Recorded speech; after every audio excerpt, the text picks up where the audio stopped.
As we come to the end of National Houseplant Week, at least here in the UK, it's the perfect time to look at plant trends and plant styling trends for 2025. Now, I've not just plucked these out of thin air, I've looked at different sources, including large organisations that influence the plant market, as well as plant styling trends, working with growers and retailers to see how plants and flowers will fit into those style trends. I've also looked at some of the key retailers, at least here in the UK, and even some in the USA, to see what they are forecasting as trends, as well as what's happening on social media. So let's run through the video, see what is coming up this year, what you could potentially add to your plant collection, or what might influence your plant styling. Let me know in the comments below as we go. Are there any that stand out that you're interested in, that you're already doing, or any that you maybe disagree with, or any that I've missed that you think will definitely be trending in 2025? Let me know in the comments below. Now, this is my third plant trend video since having the channel, and it's always one of my favourite videos to make, as it gives me a chance to see what's going on in the plant market as well as what is potentially coming up. But one thing I've noticed with this year's trends are there seems to be a move away from specific plants, more to plant styles and plant groups that might be trending this year, although there are a few specifics coming up, including a really unusual one I've not seen before, and I wonder if you've seen it too. So again, stay tuned for that. But first we'll start with the 4 key plant styling trends, and then we can see how some of the upcoming plant groups and plants will fit into those. Some of the key style themes that we'll start to see this year that will influence the plant and flower marketing efforts from the growers to the retailers and ultimately to us as the consumers will be slow life, unique utopia, cosmic future, and radiant energy. So they sound incredibly abstract as just titles, but let's have a look at each of those very briefly. So the first one is slow life, and as the name suggests, this one is very calming and grounding. We've got lots of pastels and earth tones, which in fairness we have seen over the last few years with style trends anyway. We've got plants that might be less assuming, so smaller ones, those with more delicate leaves, low level and trailing plants. And this one is very much about simplicity and tranquility and safety in our homes. And this next one is quite different. This one is Unique Utopia, and it's all about making a tropical paradise for yourself in your home. So if you like more colour, this one has lots of vibrant but still warm colours, so dual tones like emerald green, gold, purple, red, luxury elements mixed in with natural elements to give that contrast, and really focusing on those tropical jungle vibes. So you might see bigger leaves, more statement plants coming in here, as well as those more unusual exotic plants, plus focusing on, I quote, the power of flowers to bring in flowering houseplants for some of that wonderful colour. And the third one is Cosmic Future, and to a degree goes back to that calming aesthetic with the use of specific colours, so lot of purples and blues in different shades, and it's giving sort of dream vibes, mixing in things like transparent and unusual looking home decor items as well as leaves. Metallics play a big part here as well, so plants that might have metallic elements to them with that sort of mystical and dreamlike vibe to them. So the last one is Radiant Energy, and this one includes a lot of colour just like Unique Utopia, but this time focusing on bold and bright colours, those that you might see in a summer garden but in our houseplant displays and home styling. So this includes using different style elements to create the illusion of layers or movement, so we might use that in our plant styling, using different pots, using plants at different heights for example, and trying to create quirky displays, and this really tries to give that element of excitement and energy as the name suggests. So how does that actually tie into the specific plants or plant groups that we have in our collections or might see in retailers this year, as well as how it affects our plant keeping efforts? So I'm going to run through 10 potential things that we might see this year. Let me know as we go through them in the comments below. Do you agree? Do you disagree? Do you already do them or already have those plants? Or maybe you don't really care, you just like to keep an eye on what's coming up, but you'll do what you like, what suits you for your plant collection. Again, let me know in the comments below. So we'll start with an obvious one, which was achieving a tropical aesthetic. Now many of us will already have this down if we've got large houseplant collections, but one of the focuses here is bringing back larger leafed plants, so large leaf alocasias and monsteras for example, those that give us those jungle vibes, but also more exotic plants, maybe those rarer alocasias or anthuriums for example. They might require more care and attention to keep them happy, but they can really bring in those tropical vibes to our plant collections. And speaking of Monsteras, the next trend is a focus on the new variegated Monsteras. Lots of varieties hitting the market, and some of these are still incredibly hard to come by and very expensive, but I'm sure as growers realise their potential, they will start to become more widely available. So keep an eye out for those.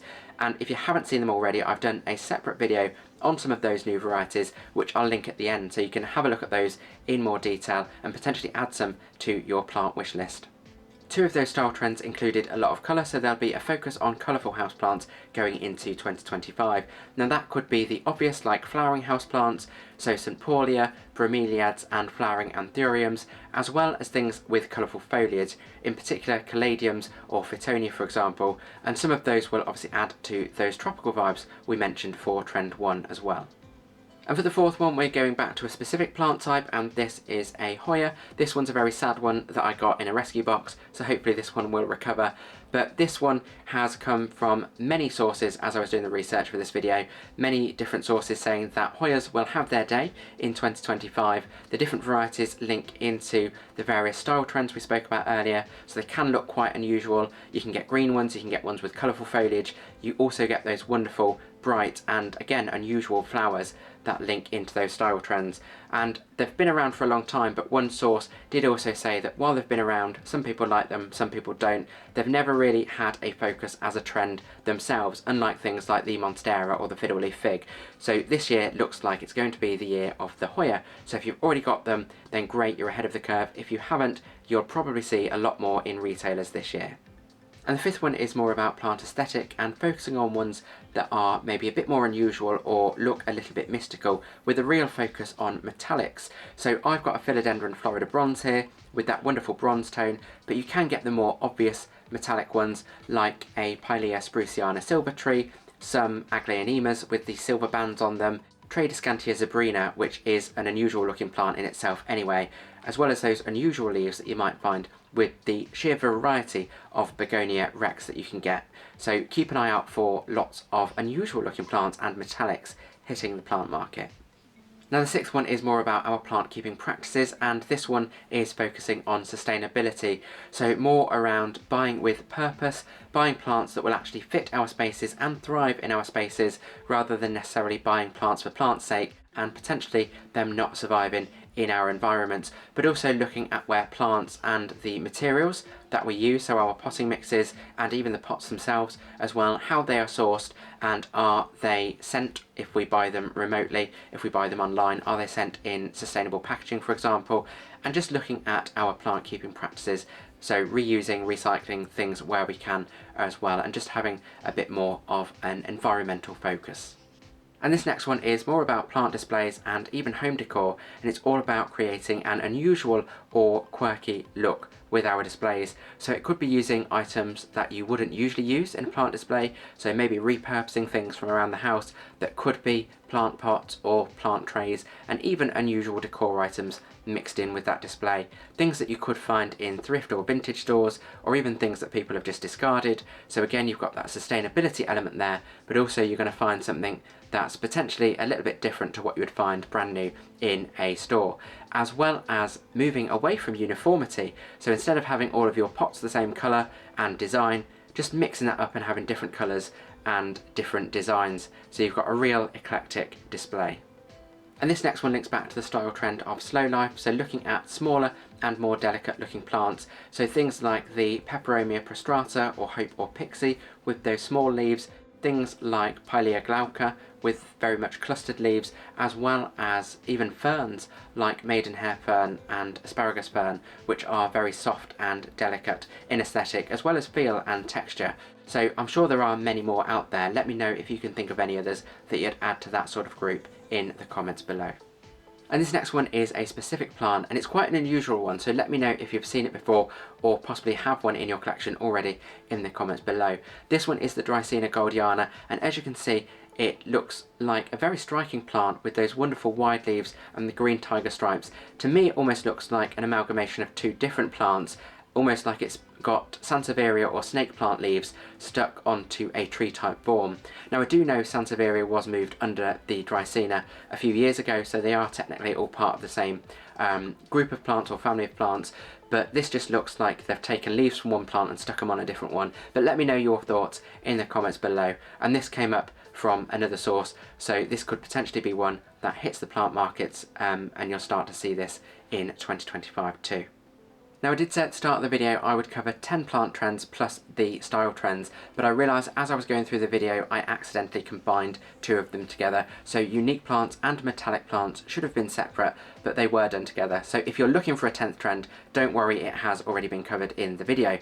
Now what do you think of those trends that I've covered? Do you agree with any? Do you disagree? Or are there any that you think I've missed? Any plants or style trends you think will be big this year that I've completely missed? Let me know in the comments below, as it would be great to see what you're thinking and also things to look out for myself. I will link another video at the end, the Variegated Monstera video, with all of those new varieties, or at least a good selection of those new varieties for you to take a look at next if you are interested, and then you can research those a bit further as they might be hitting the market in 2025 and beyond. If you have found this video useful, consider subscribing. I'll have new videos every couple of weeks and you'll be notified when those are out, always on plant related topics. If you've got any questions, put them in the comments below and I'll respond to everyone. And as always, thank you for watching Grow Your Wellbeing.